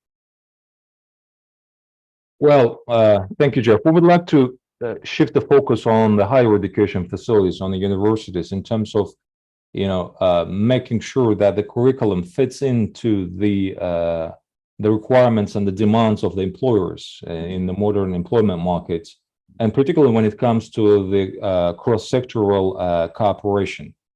Since the economies and particularly the sectors of the economy nowadays are getting very much interrelated. So what do you think about it? I think it's really important to bridge higher education and industry. When you look at the Holland IQ, it's a research firm, they surveyed global universities around the world, and they said, what are your top challenges? Number one was digital adoption. So schools are struggling to figure out how to use technology to change the way that they teach. Number two was budget and funding. And number three was keeping up with employer demands on what they're looking for in graduates. Now, the way that we deal with this, and I think it's really the only way to resolve this, is to integrate industry into higher education. We do this by bringing courses and projects from industry into career electives at schools, but also because we have thousands of businesses using Coursera to train their employees on certain skills for certain jobs, we call these skill sets. We can bring those skill sets into a university and say, oh, the project managers in industry, people who have that job, here are the skills that they are learning. Here are the tools that they are using. You as a student can actually benchmark your skills against skills of people who actually are employed in those jobs. That bridging between industry and universities, I think, is where we need to go. And that's what Coursera is trying to help facilitate, is that collaboration. Cəfər bəy, bu sualın cavabı ali təhsillə sənayeni bir-birinə calamaqdan keçir. Yəni orada bir o körpünün təmin olunmasından gedir. Aparılan tədqiqatlar ona dəlalət edir ki, xüsusilə qlobal universitetlərə, yəni aparıcı universitetlərə belə bir sual verilmişdir ki, çünki xüsusilə bu təhsil sayəsində IQ-nun formalaşmasında böyük töhfəsi olan universitetlərə soruşmuşlar ki, sizin üzləşdiyiniz ən başlıca çətinliklər, ən başlıca çağırışlar nədir? Bu çağırışlar arasında universitetlərin cavabı belə olmuşdur ki, birinci, rəqəmsal uyğunlaşma məsələsi. Biz əziyyət çəkirik, onlar qeyd etmişdilər ki, tələbələrin və müəllim heyətinin bu rəqəmsal uyğunlaşma prosesində çətinlikləri olur. Yəni, müasir rəqəmsal texnologiyalardan təhsil zamanı, istər tədrisdə, istər öyrənmədə istifadə. İkinci məsələ büdcə məsələsidir, onların qeyd etdiyi problem çağırış. Üçüncü məsələ isə işə götürənlərin, yəni sənayenin, şirkət və müəssisələrin tələbləri ilə məzunların biriyinin çarpazlaşması, bunların bir-birinə uyğunlaşması, uzlaşması məsələsi. Və biz Coursera olaraq həmin bu köprü rolunu oynuyoruz. Yəni, ali təhsil ocaqlarından şirkətləri bir-birinə uzlaşdırırıq. Yəni, tədris olunanlarla, ali təhsil ocaqlarında tədris olunanla yerlərdə, sənayedə tələb olunan bacarıqları, biliyi bir-birinə uzlaşdırırıq və hətta bundan da əlavə deyim sizə ki, istər deyək ki, layihə meneceri olsun, düzdürmü? Əgər ali təhsil ocağına, universitetdə bu tədris olunursa, biz onlara müqayisə etmək imkanı veririk. Yəni, siz nəyi tədris edirsiniz və deyək ki, qabaqcıl şirkətlərdə layihə menecerinin vəzifə və öhdəlikləri nədir və hansı keyfiyyətlər onlar sahibdir. Odur ki, bunlar tutuşdururlar. Baxırlar ki, bizim verdiyimiz bilik, bizim o tədris proqramımız, kurikulumumuz nədir? Və istehsalatda birbaşa olaraq layihə menecerinin sahib olduğu, yəni söhbət təbii ki, indi təcrübəli layihə menecerlərinə gedir, onun biliyi və savadı nədir? Bunlar nə dərəcədə bir-birini tamamlayır, nə dərəcədə bir-birinə uyğundur? Yəni, biz bir növ o müqayisəvi təhlil, etalon təhlil imkanlarında, müqayisə imkanlarında qazandırırıq və qeyd etdiyim kimi sənaye ilə təhsil arasında köprü rolunu oynuyoruz. Cənab Maajioncalda, dəyərli fikirlərinizi paylaşdığınız çox sağ olun. İndi isə icazənizlə biraz da süni intellekt barəsində danışmaq faydalı olardı. Süni intellektin yüksəlişi ilə onun təhsilə və işlərə təsiri ilə bağlı məlumdur ki, müəyyən narahatlıqlar var və gələcəkdə bu texnologiyanın təhsilin sektorunu və iş bazarını dəyişdirməsini necə görürsünüz və potensial nəşləri aradan qaldırmaq və bu tip texnologiyanı sinifə effektiv şəkildə daxil etmək üçün nə etmək olar və biz hazırda chatbotlarla üzrəyik və hətta bir çox tapşırıqları onlar uğurlu bir şəkildə icra edirlər. Jeff, we'd like to focus now on AI, on ML and AI, and so with the rise of artificial intelligence, there are concerns about its impact on the education and jobs and humanity. How do you see this technology changing the education sector and the job market in the future? What can be done to overcome the potential consequences and effectively incorporate this type of technology into the classroom, particularly with a rising number of the chatbots and the chatbots they are producing, new opportunities, new projects on the one hand. On the other hand, there are also concerns about its impact on the education and jobs. There's no easy answer. AI has entered a new domain. It's the same basic principles of basically prediction, algorithms that predict things. But now what they can predict is words. And so that allows them to generate language. And with that, they can generate ideas. They can predict sounds. And so now they can start generating voices and generating music. They can predict pixels. And so they can start generating images. And once you generate images, you can start generating videos. And so generative AI is based on the same fundamental techniques of AI, but I think it's going to have a much bigger impact on society, because historically only humans generated language, and only humans generated music, and only humans generated video and visual art, and now computers can do that as well. It's going to have a big impact on jobs. Because before, we would think about more machines. Any task that is repeatable, a robot could automate. But now, any task that is cognitively predictable, a computer can generate. So it's going to have a very big, AI is going to have now a big impact, not just on manufacturing jobs, but also on knowledge jobs. Especially anyone who works in media, anyone who works in language, sound, or visual is going to have a big impact. So that's going to be hard. I think another big problem that we need to worry about is that when computers can generate language and videos and sound, they can manipulate people. They can misinform people.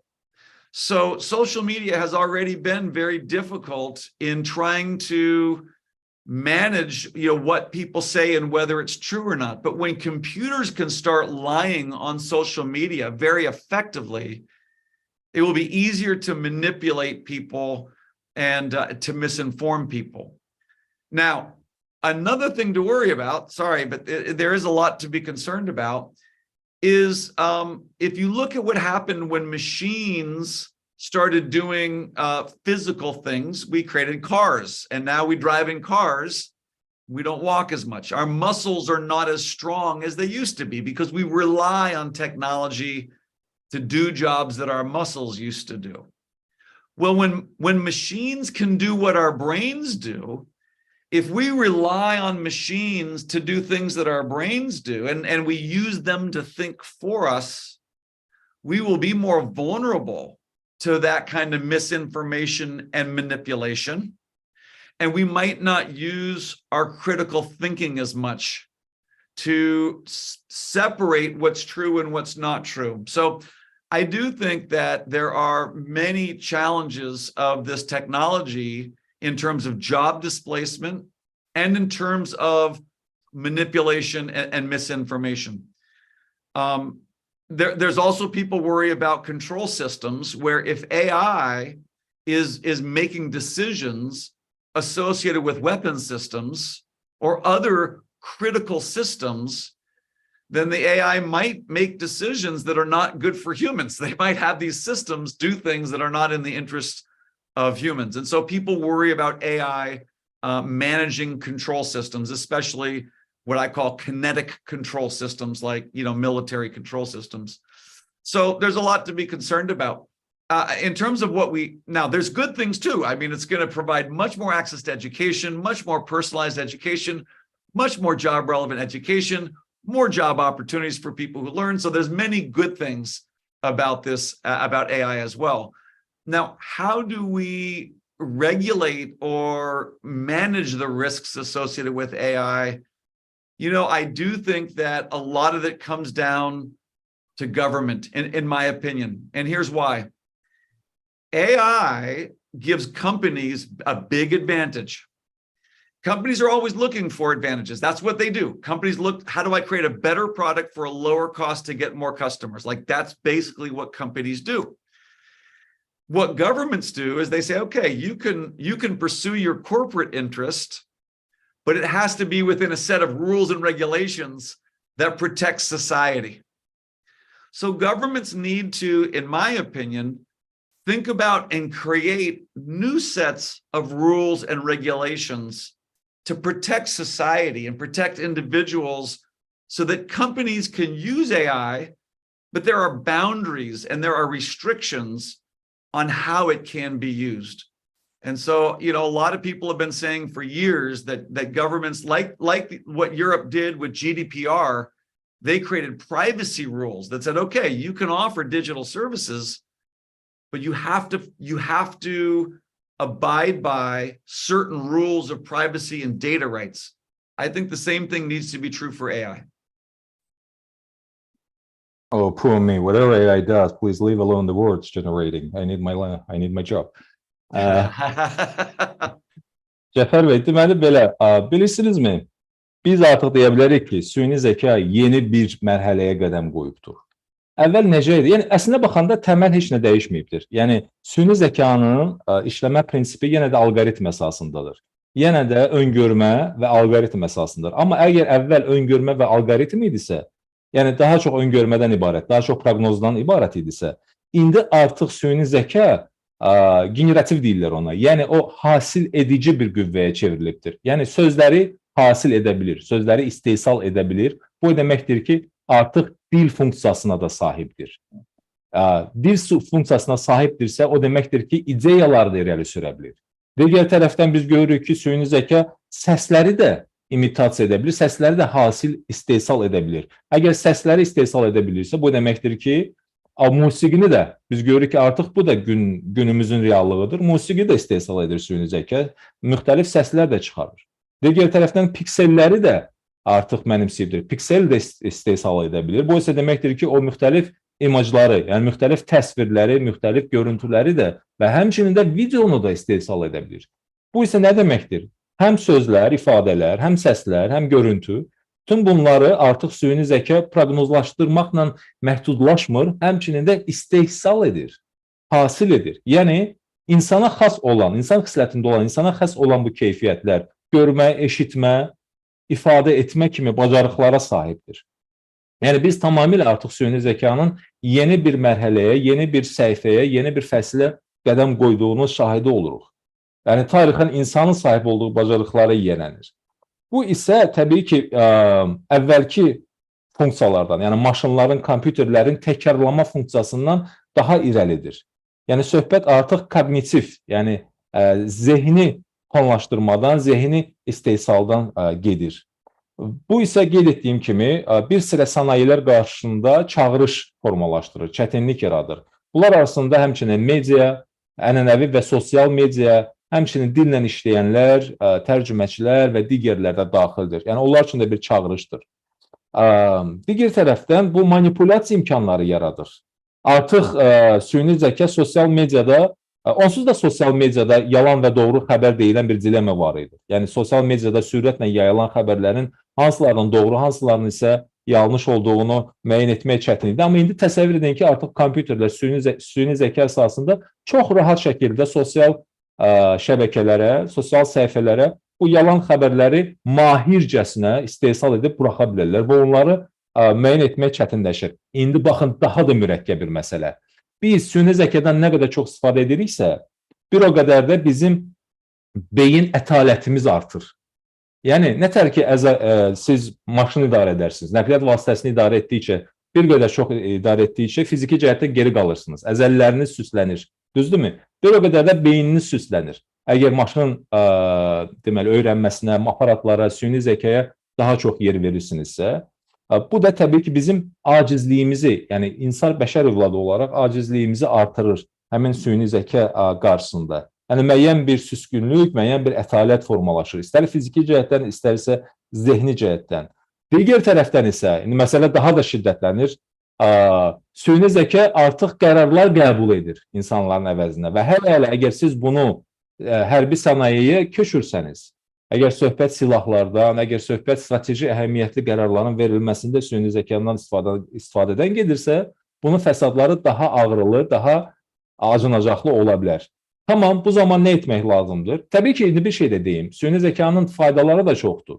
Yəni, tam qaranlıq deyil. Digər tərəfdən təhsil imkanlarını artırır, digər tərəfdən daha təhsilli olaraq daha da çox iş imkanlarını, şirkətlərin imkanlarını yaxşılaşdırır. Hə, soruşa bilərsiniz ki, yaxşı Cef, bəs bunu necə tənzimləmək olar? Mütləq tənzimləməlidir hökumət. Burada dövlətlərin, hökumətlərin rolu bu sahəni tənzimləməkdir. Bir halda ki, təbii ki, şirkətlər çalışacaqlar ki, xərclərini mümkün qədər çox azaltsınlar, rentabelliyi artırsınlar, öz istehsallarını və gəlirlərini artırsınlar. Olsun, hökumət bunun müqabilində şərt qoysun, müəyyən bir hüdudlar qoysun ki, siz bu parametrləri, siz bu qaydaları aşmamalısınız, keçməməlisiniz və vətəndaşların hüquqlarını təmin etməlisiniz. İstər məxfiliyi olsun, məlumatların məxfili, istər özəl həyat olsun, istər digər məqamlar olsun. Yəni, bunlar mütləq olaraq hökumət tərəfindən tənzimlənməlidir. İstər şirkətlərə münasibətdə, istər ümumiyyətlə süni zəka ilə bağlı olaraq. Yəni, bu kreativlik öz yerində qalmalıdır, amma o qaydalar, normativ aktlar, tələblər də vətəndaşların müdafiəsi naminə istifadə olunmalıdır. Cənab Maajioncalda, elə bu yerdə yeri gəlmişkən, məncə süni intellektin güclü rəqibləri var. Bizim tərcüməçimiz kimi, onu da məncə bu yerdə alqışlamağa dəyər. Onu da sizə alqışlayırıq sizinlə birlikdə. Teşekkür ederim Cəfər Bey. Not sure I should translate this, but that was a big kudo to interpreter. You said there is a very strong rival of the artificial intelligence, just like our interpreter, who can stand this competition in the face of the future. You're doing a great job, Martin. My pleasure, sir. Və son iki sualı icazənizlə ünvanlamaq istəyirəm. Öz liderlik təcrübənizə əsaslanaraq qlobal uğur əldə etmək istəyən insanlara nə demək istərdiniz? Last two questions, Jeff, if I may. Based on your own leadership experience, based on your career path, what would you say to people who want to achieve global success? Well, I thought you were going to say personal success. I think in terms of anyone who's leading a company, if there's a leader of a company that wants the company to be successful, I would say two fairly obvious things. Number one is that the world is changing faster and faster. Building an organization that has agility and has employees who can learn and be agile and change to adapt to new circumstances is critical. The second thing I would say is, as a leader, you need to commit yourself, as I have, to learning and changing and growing as a leader, because leadership is getting more important and more challenging. Leadership is about trying to understand and define a vision for the future, and then help people and support people in making the changes needed to arrive at that future state. When things are changing faster than ever, and when the future is less certain than ever, it is more important and more difficult than ever for leaders to do their jobs well. Cəfər Bey, mən düşünürdüm ki, siz qlobal yox, fərdi soruşacaqsınız. Yəni, nə məsləhət görürəm. Amma mən belə deyim də, bilirsinizmi, getdikcə sürətlə dəyişən dünyanın biz sakinləriyik. Yəni, hər gün dünyanın dəyişmə sürəti artır və qeyd edəcəyim iki məsələ düşünürəm ki, kifayət qədər aydındır, yəni göz qabağındadır. Mən bunu xüsusilə şirkət liderləri üçün cavablandırıram. Hansı iki keyfiyyət mütləq olmalıdır? Birinci, sürətlə dəyişən dünyanın tələblərinə eyni sürətlə ayaqlaşmaq, eyni sürətlə bu tələblərə cavab vermək və dəyişməyə hazır olmaq qabiliyyəti, o çeviklilik olmalıdır. Operativ şəkildə, sürətli şəkildə adaptasiya bacarığı, uyğunlaşma bacarığı olmalıdır. Yeni şəraitə, yeni yaranmış vəziyyətə uyğunlaşma, bu çox kritik, yəni həyati əhəmiyyətə sahib olan bacarıqdır. Təşkilatda bu olmalıdır. Bu bir. İkinci tərəfdən eyni xarakterlərə, eyni bacarığa sahib olan liderlər olmalıdır. Liderlər bu şirkətləri öz arxasınca apara bilməlidirlər. Getdikcə gələcəyi bəlli olmayan və yaxud da ki, az bəlli olan gələcək bir şəraitində, bu reallıqda, şərtlərin və şəraitin sürətlə dəyişdiyi bir şəraitdə siz mütləq özünüz də dəyişikliklərə qadir olmalısınız, hazır olmalısınız. Yeni çağırışlara sinə gəlmək bacarığında olmalısınız. Onları ram etmək bacarığınız imkanınız olmaya da bilər, amma siz o şəraitə uyğunlaşmalı bacarmalısınız ki, digər insanları da öz arxanızca aparasınız və bir vizyon da olmalıdır. Şirkətin bir gələcəyin vizyonu, bir baxışı olmalıdır ki, siz bu baxışı insanlarla paylaşa biləsiniz, onları inandıra biləsiniz və həmin o məqsədə doğru öz arxanızca apara biləsiniz. Bu olduqca iki önəmli keyfiyyətdir, xüsusilə indiki sürətlə dəyişən dünyada. Yergə, məncə sizin belə bir çağırışınız da var ki, öyrən, dəyiş, böyü. Learn, change, and grow. I guess you have this challenge already in place. That's right. Doğrudur. Və bu arada maraqlı bir şərh var burada. Deməli, bir izləyicimiz 13 yaşında olduğunu qeyd edir və bildirir ki, mənim adım Məhəmməddir, 13 yaşım var, proqramist olmaq istəyirəm. 5 il sonra məndən razı qalmağınız üçün indi mənə necə köməklik edə bilərsiniz? Well, Jeff, there is a question from our young member of the audience, Mohammed. He is 13 years old, and he says, I want to be a programmer. So for me to become a programmer in the future, in 5 years' time, to be kind of the self-satisfied, self-contented, what do you think, I need to develop? What are those expectations? There will be expectations associated with your basic understanding of computer programming, data structures, logic. There will be some expectation that you know how to use certain programming tools and techniques, which is the way that you implement code.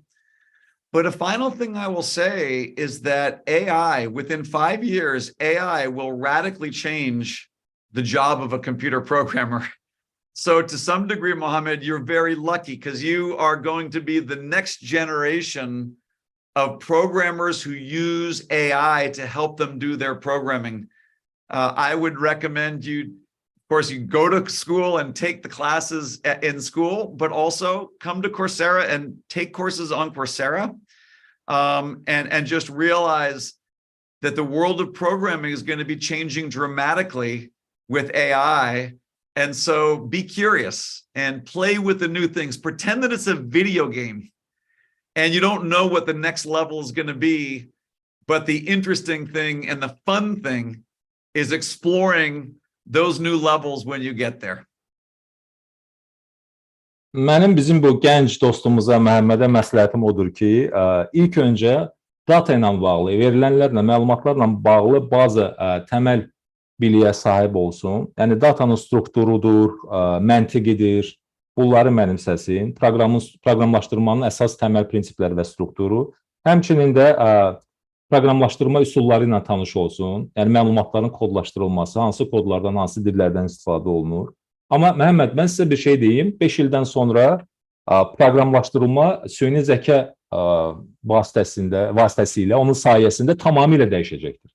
Yəni 5 ildən sonra süni zəka proqramlaşdırmanı təməldən dəyişəcəkdir. Mən bunu sizə deyə bilərəm. Odur ki, bir tərəfdən sizin bəxtiniz gətiribdir. Çünki yeni nəsil proqramçılar artıq yeni proqram dilləri ilə, yeni vasitələrlə işləyəcəklər. Odur ki, mənim sizə tövsiyəm odur ki, siz yaxşı tədris almaqda, yaxşı öyrənməkdə davam edin, məktəb kursunu bitirin və bu prosesə proqramlaşdırma bir video oyun kimi yanaşın. Video oyunda necədir? Oynayırsınız video, onun pillələri var, onun çətinlik səviyyələri var. Siz bir-bir həmin o çətinlik səviyyəsini keçdikcə yenisi ilə tanış olursunuz, amma bilmirsiniz ki, növbəti səviyyədə sizi nə gözləyir. Bax, proqramlaşdırma da bir növ elədir. İndi süni zəka kimi siz onun təməllərinə bələd olursunuz, amma növbəti mərhələlərdə daha da həyəcan verici sizi yeniliklər gözləyəcəkdir. Ümid edirəm ki, bu proses sizin üçün faydalı və əyləncəli olacaqdır. Bilirəm, reqlamenti keçmişik, amma çox üzr istəyərək proqramımızın ənənəvi bir sualını verib proqramı yekunlaşdırmağı istəyərdik. Cənab Maajioncalda, təhsildəki yeni çağırışları 8 güşəli ulduzla müqayisə etsək, sizcə belə bir ulduzun küncləri nədən ibarət olar? Daha doğrusu köşələri nələrdən ibarət olar? Və dəyərli vaxtınızı ayırdığınız üçün və zəngin təcrübənizi bizimlə paylaşdığınız üçün sizə dərin təşəkkürümüzü bildiririk. Jeff, thank you for compromising. I know that we went beyond the time limits of the program, but thank you for bearing with us, relating us. So last question of the program, this is a traditional question, by the way. If we compare the new challenges in education with an 8-pointed star, what do you think the corners or the angles of such a star will be, education-wise, of course? If we compared education to an 8-sided star, Yes. what would be how acute would the angles be? Absolutely. Yep. Oh gosh, I would prefer something that would be 25%, maybe 25 degrees. Gəlin belə eləyək də 8 bucaq yox, deyək ki, əgər 100-dən 25%-nə götürsək, yəni 4 bucaq, yəni 25%, əgər belə bir imkan versəz, mən çalışaram cavablandıram. Of course.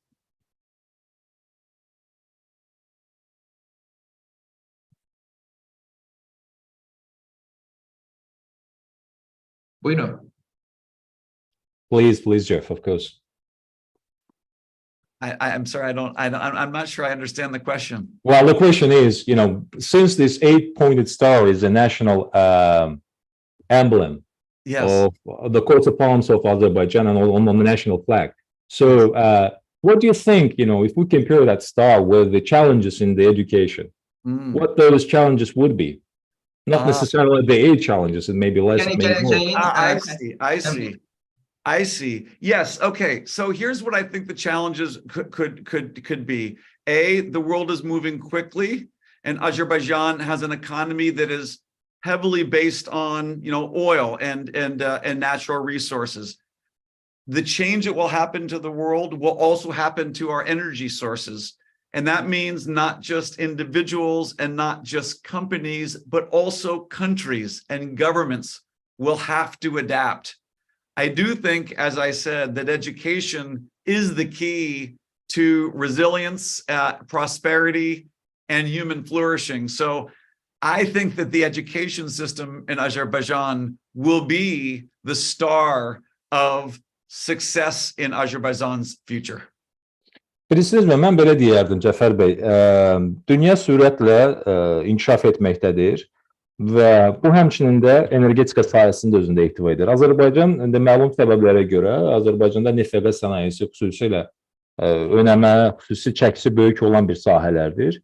Amma düşünürəm ki, enerji resursları baxımından, enerji daşıyıcıları baxımından tək şirkətlər deyil, həmçinin də ölkələr də artıq reallıqlara adaptasiya olunmaq, uyğunlaşmaq məcburiyyətindədirlər və bu baxımdan Azərbaycan üçün təhsil həmin o 8 güşəli bir ulduza bənzəyir. Yəni, burada təhsil Azərbaycanda istər ölkənin və iqtisadiyyatın şoklara, müxtəlif təsirlərə davamlılığı, dayanıqlığı baxımından, istər insanların rifahı və güzəranı baxımından həmin o ulduz rolunu oynayacaqdır. Məncə də ulduzun bütün köşələrində sizin əsas cümlənizi qeyd edə bilərik. Maraq göstərmək öyrənməyin xüsusi source'udur. Çox sağ olun. Curiosity is the special source of the education. I believe this is the formula that could pave the way, just like a shining star. I agree. Təşəkkür edirik, çox sağ olun. Thank you so much, Jeff. Ayrıla bilərsin. We are very grateful. Thank you. You can leave now. It was a privilege to host you. Thank you for having me, Jafar. And thank you, Martin. You did a fantastic job. My pleasure, sir. All the best. Okay, bye-bye. Bye-bye. Əziz izləyicilər, biz proqramımızın ənənəsinə sadiq qalaraq bir sonda hekayəni dilə gətirmək istəyirik. Bir il biz ağaca dırmaşmaq istəyəndə yoldaşları ona gülürlər ki, görmürsən, ayır biz, ağac hələ tumurcaqlanmayıb. Niyə vaxtını boş yerə sərf edirsən? Onsuz da şirə çəkə bilməyəcəksən. İrbiz cavab verir ki, mən ağacın zirvəsinə çıxana qədər bütün ağaclar tumurcuqlanacaq. Təbiət oyanacaq və beləliklə tumurcuqlardan şirəni çəkəcəm. Əziz yeni çağırışlar, bəlkə əsas çağırışlardan biri həm özünün, həm də ətrafın potensialını düzgün qiymətləndirməkdir, elə deyilmi? Növbəti yeni çağırışlarda görüşənədək. Təbiətin canlandığı bu vaxtda təhsil, özünün inkişaf maraqlarınızın həmişə canlı olması diləyilə. Təşəkkür edirik. Buyurun, Məktəb müəllim. Well, there is a little story at the end of the program. When a snail tries to climb a tree, his friends laugh at him, saying that the tree hasn't sprouted yet and he is wasting his time and won't be able to draw juice anyway. The snail replies that by the time I get to the top of the tree, all the trees will sprout, and I will draw the tree sap from the shoots. Dear new challengers, perhaps one of the main challenges to correctly assess the potential of both yourself and the environment, particularly at the time when the spring, when the nature is blooming. Isn't it so? So thank you, dear new challengers. See you next time in new challenges. Bye-bye.